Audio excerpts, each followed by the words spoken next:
ये सुनकर अनिका ने बिना किसी भी हाव भाव से धीरे से कहा, अनिका गुलेरिया। कुणाल ये सुनकर दंग रह गया। आप अनिका गुलेरिया को पिक करना आए हो ना?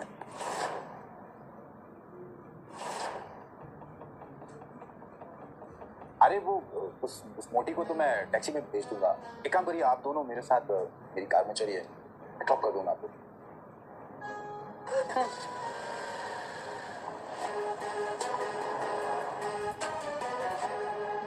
फटाफट इस टैक्सी के पीछे जाकर मैडम का पीछा कर, जाकर के देख मैडम किस होटल में। ध्यान रहे, हाँ, कोई भी तुझ पे शक ना करे। जल्दी भाग, फटाफट भाग।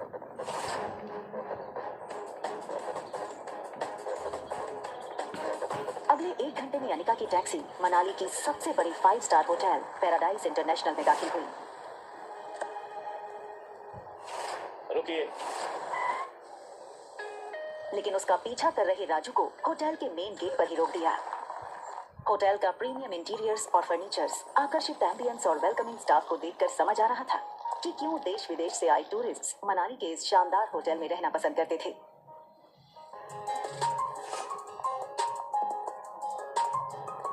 इस फ्लोर पे 2 ही रूम्स हैं। जी मैम, इस टॉप फ्लोर पे सिर्फ 2 ही लग्जरी अपार्टमेंट्स हैं। एक आपका और दूसरा हमारे होटल के मालिक रोहित मालवा सर का है। प्रेसिडेंशियल स्वीट एक काफी लग्जूरियस अपार्टमेंट था।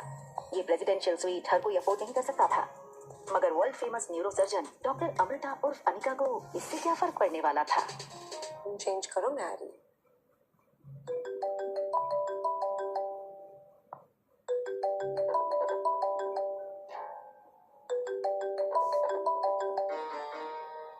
Hello Anika, what kind of behavior is this?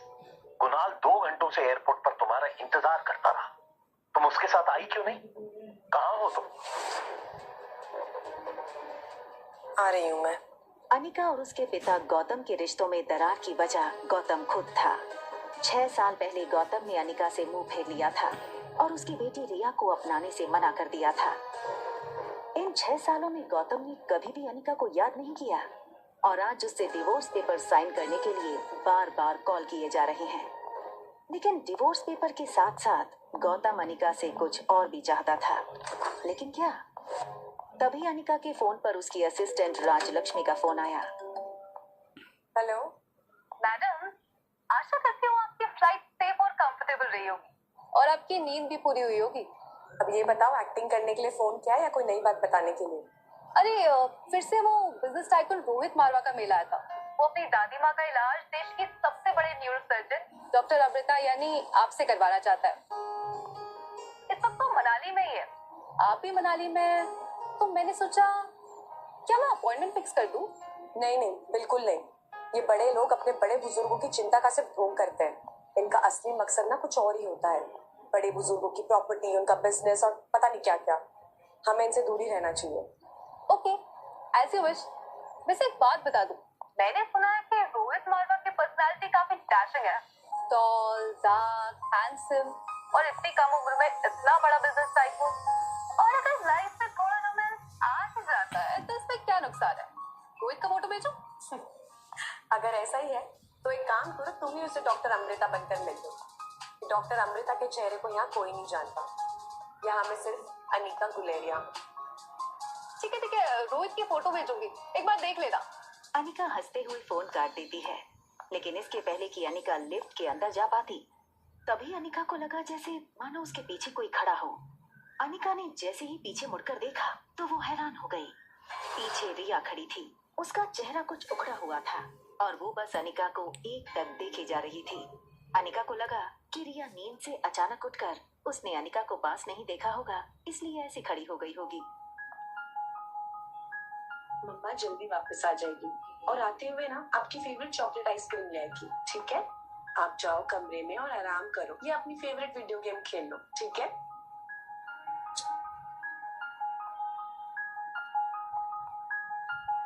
सीधा कमरे में ही जाना, okay? Mamma loves you and she miss you a lot. बाहर जाने की जल्दी में अनिका एक बात भूल रही थी कि उसने अपने कमरे का दरवाजा बाहर से बंद किया था। फिर भी रिया रूम से बाहर कैसे आ गई थी? तभी एक टॉल और हैंडसम आदमी होटल के टॉप फ्लोर के कॉरिडोर में तेजी से चलता हुआ आता है। ये आदमी था मारवा इंडस्ट्रीज का सीईओ रोहित मारवा।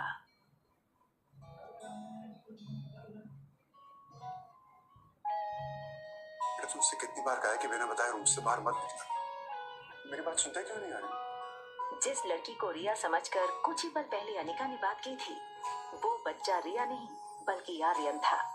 रोहित मारवा का इकलौता बेटा आर्यन, मारवा इंडस्ट्रीज का इकलौता वारिस।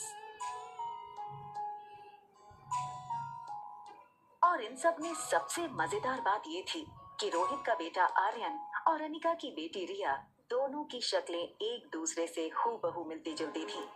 और रिया अभी भी अनिका के कमरे में सो रही थी। हमारा ध्यान कहाँ है आर्यन?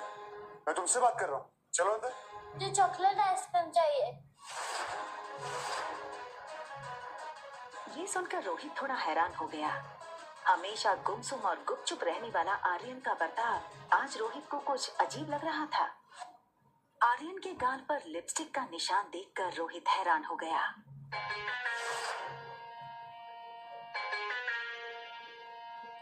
रोहित ने तुरंत सिक्योरिटी चीफ को फोन करके उसके रूम के बाहर का सीसीटीवी फुटेज तुरंत मंगवाया। फुटेज में रोहित ने जो देखा वो देखकर वो दंग हो गया। आर्यन एक ऐसा बच्चा था जो किसी अजनबी से तो दूर बल्कि रिश्तेदारों से भी ज्यादा बात नहीं करता था। ना ही उसके पापा के अलावा किसी के साथ मिक्स होता था। लेकिन सीसीटीवी में आर्यन ने एक बिल्कुल अजनबी औरत को अपने पास आने दिया, यहाँ तक कि उसे किस भी करने दिया। ये बात रोहित को बड़ी अजीब लगी। दूसरी तरफ अनिका गुलेरिया हाउस पहुंच गई थी। गुलेरिया हाउस उसका अपना घर। कामिनी यानी उसी के बर्थडे की पार्टी चल रही थी।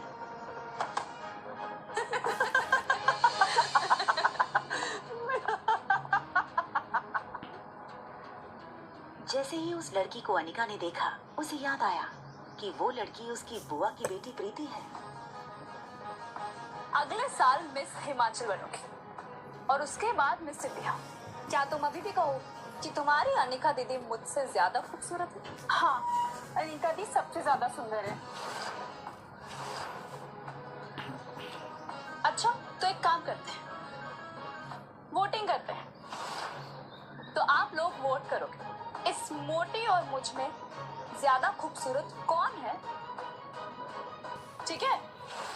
ये बात कहकर कामिनी ने अपने एक दोस्त से सिगरेट जलाने का लाइटर लिया और उससे अनिका की फोटो जला दी।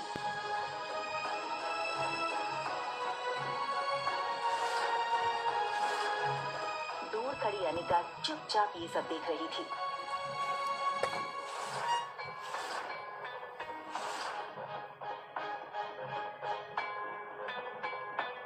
सो गाइस, आप वोटिंग के साथ तैयार हैं? तो बताओ मुझे कितने वोट? कामिनी, कामिनी, कामिनी, कामिनी, कामिनी, कामिनी, कामिनी, कामिनी। बेचारी प्रीत, सारे वोट्स तो मुझे ही मिल गए और तुम हार गई। चलो कोई बात नहीं, अब हार ही गई हो तो इसकी सजा तो मिलनी होगी। तो तुम्हारी सजा ये है कि तुम्हारी इस खूबसूरत मोटी दीदी की फोटो तो मैंने इस जूस के ग्लास में डाल दी, तो बस तुम्हें अब इसे पीना है। चलो। दिन माँ की अनिका को बचपन में छोटी बुआ से माँ का प्यार मिला था और प्रीति मानो अनिका की कजन नहीं बल्कि सगी छोटी बहन हो। कभी हम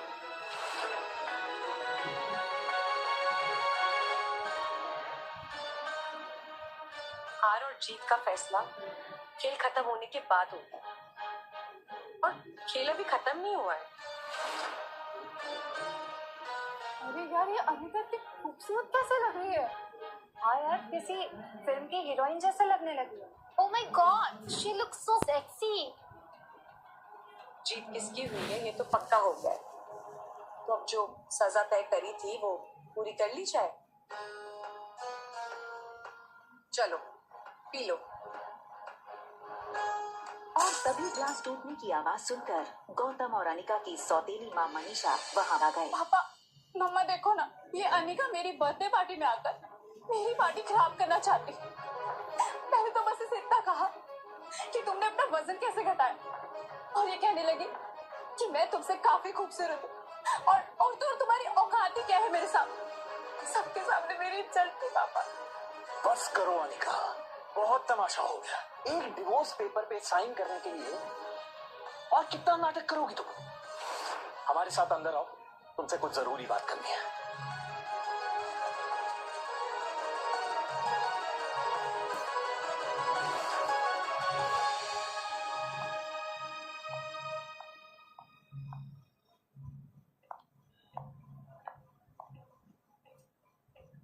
6 साल बाद अपनी बेटी से मिलने की कोई भी खुशी न जताते हुए वो सीधे मुद्दे की बात करना शुरू करते हैं। देखो अनिका, जो हो गया सो हो गया। हमें और परेशान करके तुम्हें क्या मिलेगा? तुम मेहरबानी करके इन 2 कागजात पर साइन कर। मैं तो सिर्फ डिवोर्स पेपर साइन करने आई थी, ये दूसरे पेपर्स? दरअसल तुमसे डिवोर्स लेने के बाद हम, यानी कि मैं और तुम्हारी नई माँ, ये चाहते हैं कि कुणाल और कामिनी की शादी हो जाए। कुणाल को भी इस शादी से कोई एतराज नहीं है और कामिनी तो पहले से ही कुणाल को चाहती थी। बस कुणाल के दादाजी की एक ही इच्छा है। दरअसल तुम्हारी माँ के गुजरने के बाद उसकी जो फार्मा कंपनी तुम्हारे नाम हो गई थी, वो कंपनी तुम अपनी छोटी बहन कामिनी को शादी में तोहफे में दे दो। मैंने सारे कागजात तैयार करवा दिए हैं, बस तुम इन पे सिग्नेचर कर दो।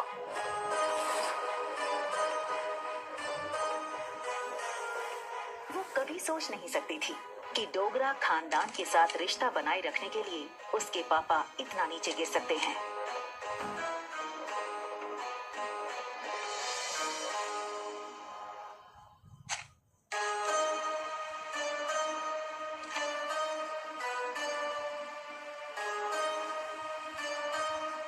अपना कहलाने को इस दुनिया में इस कंपनी के अलावा मेरे पास कुछ नहीं है।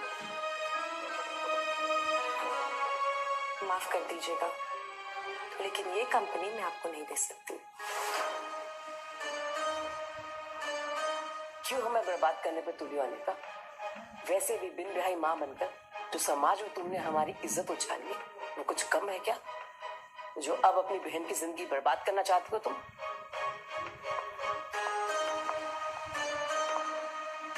तुम्हें क्या लगता है कि अगर तुम कंपनी मेरे नाम नहीं करोगी तो कुणाल मुझसे शादी नहीं करेगा?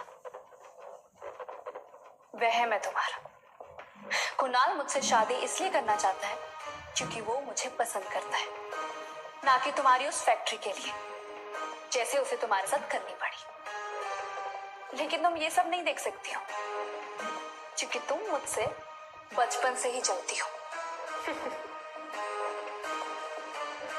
कौन किससे जलता है ना, इसका नमूना तुम बाहर देख चुकी हो। बचपन में अनिका का फायदा हर कोई उठा ले जाता था। आज अनिका को इस तरह सबके अरमानों पर पानी फेरता हुआ देख सब लोग गहरे शौक में थे। समझती क्या हो अपने आप को?